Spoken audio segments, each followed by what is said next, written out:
एक किसान और किस्मत का राज। एक पुरसुकून गांव में एक बूढ़ा किसान रहता था। इसकी जिंदगी सादा मगर दिल बहुत वसी था। इसके पास एक खूबसूरत और वफादार घोड़ा था जो इसके खेतों में दिन भर मेहनत करता। गांव वाले इस घोड़े को देखकर रश्क करते। एक दिन अचानक वो घोड़ा भाग गया। गांव वाले अफसोस करने आए और बोले, अरे बाबा, तुम्हारा तो बड़ा नुकसान हो गया। ये कितनी बड़ी बदकिस्मती है। बूढ़ा किसान ना घबराया ना रोया, बस हल्की सी मुस्कुराहट के साथ बोला, क्या मालूम ये बदकिस्मती हो या शायद कोई छपी हुई खुशकिस्मती। गांव वाले हैरत से एक दूसरे का मुंह देखने लगे और चले गए। चंद दिन बाद वही घोड़ा वापस आया और अकेला नहीं, उसके साथ 3 जंगली घोड़े भी थे। सब हैरान रह गए। अब गांव वाले खुशी खुशी बोले, बाबा, वाकई तुम्हारी तो किस्मत जाग गई, ये तो बड़ी खुशनसीबी है।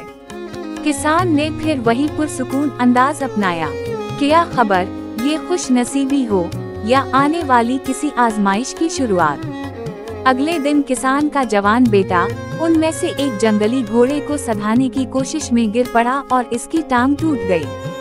गांव वाले दौड़ कर आए, चेहरे पर अफसोस नुमाया। अफसोस, ये तो बहुत बुरा हुआ, वाकई बदकिस्मती है। किसान अब भी पुरसुकून जैसे वक्त के राज जानता हो। क्या मालूम, हफ्ते बीत गए। अचानक बादशाह ने दुश्मनों पर हमले का ऐलान कर दिया और गांव के तमाम जवानों को जंग के लिए बल्ला लिया गया। कई नौजवान अपने खानदान से बिछड़ गए, कुछ लौटे कुछ ना लौटे। लेकिन किसान का बेटा चूंकि जख्मी था, फौज में नहीं लिया गया और यूं जिंदगी की जंग में महफूज रहा। अब गांव वाले सच्चे दिल से बोले, बाबा, वाकई तुम्हारी किस्मत बहुत अच्छी है। बूढ़ा किसान सिर्फ मुस्कुराया।